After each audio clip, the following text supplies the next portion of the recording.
The day's other headlines start with a small-town newspaper and a big legal victory. The editor of the Marion County Record in Kansas says the county government will pay $3 million and will formally apologize for a raid on the paper back in 2023.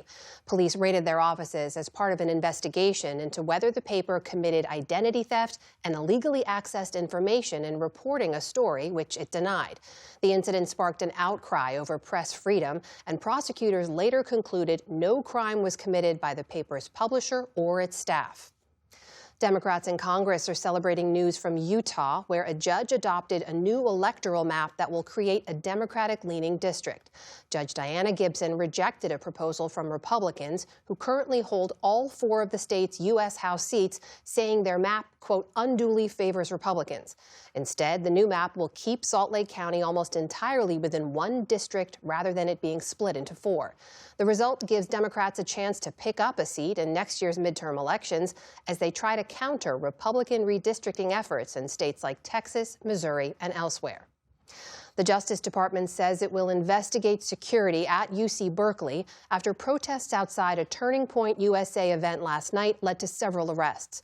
Turning Point posted this video from the scene, comparing it to a war zone and claiming that an Antifa member lit a flare in the crowd. Police made at least 4 arrests, though some of those were off campus.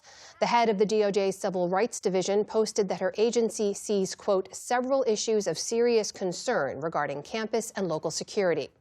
Yesterday's Turning Point event was its last stop on a nationwide college tour following the group's co-founder Charlie Kirk being killed in September.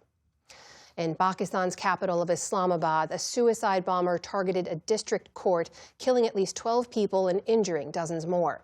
Hundreds of people attending court hearings fled from the site of the blast. A breakaway faction of the Pakistani Taliban initially claimed responsibility, but soon after, its commander denied the claims.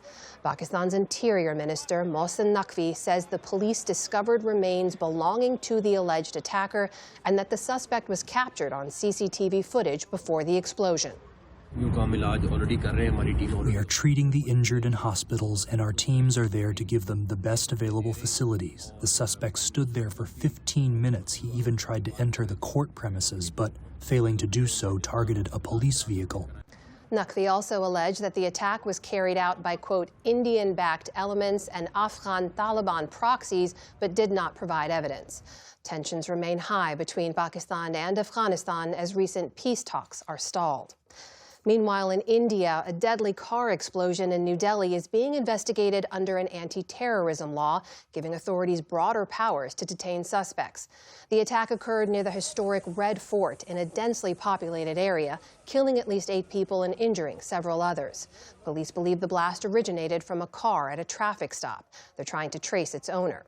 Prime Minister Narendra Modi, on a visit to Bhutan, called the blast a conspiracy, saying those responsible will not be spared.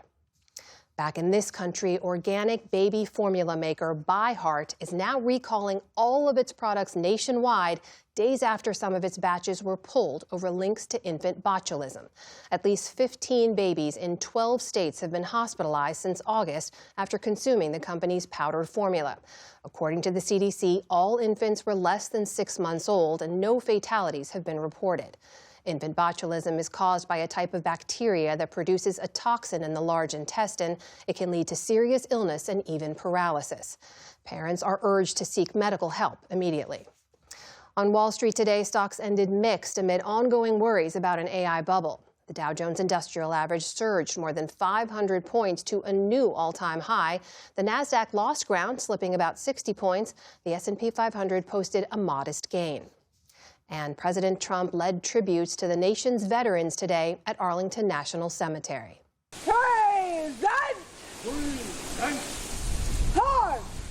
The president laid a wreath alongside Vice President J.D. Vance and Veterans Affairs Secretary Doug Collins. Trump then delivered remarks that touched on political themes, and he restated his commitment to calling the occasion Victory Day. The holiday marks the end of World War I and is celebrated in some other countries as Remembrance Day or Armistice Day.